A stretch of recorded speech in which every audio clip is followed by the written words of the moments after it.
This is Lord Shmup with a review for Exit the Gungeon. Dodge Roll is most infamous for their title Enter the Gungeon and have returned with a sequel. The story goes, our character has made it to the depths of the Gungeon and now it is collapsing. We are tasked with exiting and destroying every gun pun named Nemesis along the way. Those that have played Enter will notice a few massive changes, including the change to a 2D environment and random guns being equipped based on combo score. With these two things in mind, we begin at the breach with a selection of characters, then begin. A tutorial for those rusty as myself is available, and given the option to skip to begin the ascent. Every time I boot this game up, I'm in awe of its beauty. Dodge Roll has used their pixel-perfect artwork yet again, and it does not disappoint. Using the term pixels almost feels like a disservice to their art. Visually, this game is a 10, no less. Shadows and shading on Bello the Shopkeep bring him to life. Torches perform a flickering dance and illuminate small quarters of the room. End-of-area bosses have incredible detail and movements that follow.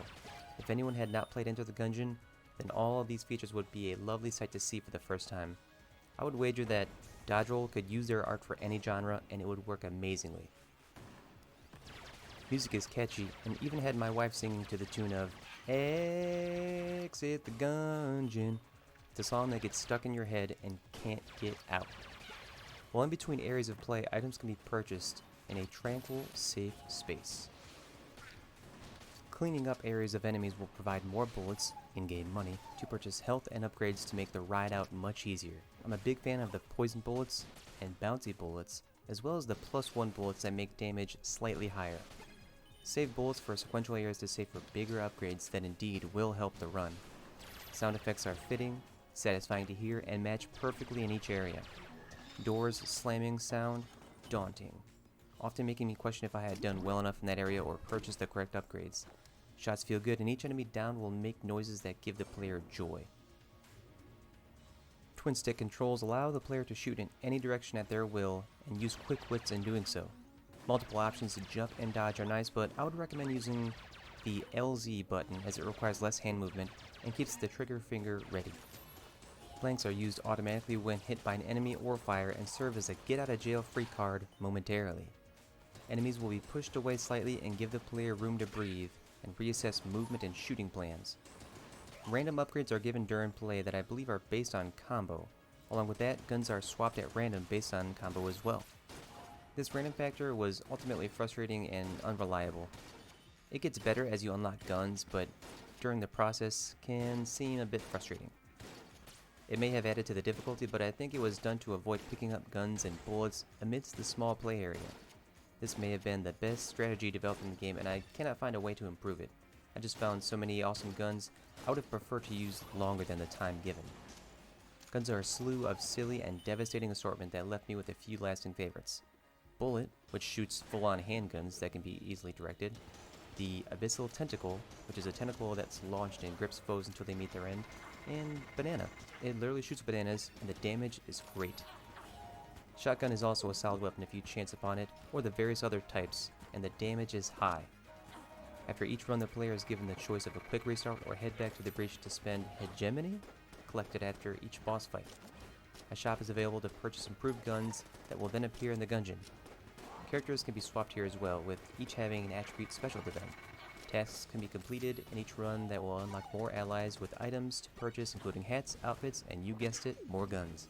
The pause menu will reveal the Diginomicon that will give information on guns, items, enemies, and bosses encountered. Boss fights are intense, and depending on skill level, combo, accuracy, and a bit of luck, they can be over quickly. I looked up the wiki and found that I have encountered every boss prior to completing a run, and thus exiting the Gungeon. The order of bosses can change per run and is yet another variety factor in the game. Dancing about enemy fire is the name of the game, as the player cannot take damage while jumping or rolling. Shots and attacks will fill the screen and cause panic, but fear not. There's always a place to jump or step to avoid damage. It takes some runs to gain the confidence, but once that's done, it's easier to see where to jump. Bofamo is a part man, part buffalo boss I enjoyed playing against because I had memorized his attacks and could defeat him without taking damage. Bolt Python is a steel snake that slithers across the areas of screen the player moves to and caused me loads of trouble. Fallmonger is a boss that resembles the platform used to leave the Gungeon, but instead it attacks you in a furious manner. this one is one of my least favorites. The final boss, well, is awesome. I won't mention what it is, but the final boss in X of the Gungeon is one of my favorite and most difficult. The bullet patterns are ferocious and require the player to understand the bullet dancing tricks to overcome the boss. Once defeated, I felt satisfied and joyful, enough to get back in for another run. Final words, the replayability is high. Change your character, clothes, and hat, then begin another run. Spend some coin and unlock more guns, which is that hegemony word, that's like the money, and items to make the runs easier to handle. Learn boss patterns, routes, rooms, and progress as the player. I will say the random gun thing really doesn't sit with me well, but I think that's the only way that the game would work. The game kept me around until the end, and I'm proud to have beaten it, yet still have to complete Enter the Gungeon. Final score, 8 out of 10. Definitely would recommend. This game is awesome. Thanks for watching my review of X of the Gungeon. If you enjoyed the video, please feel free to subscribe to show your support. Take care, and game on, folks.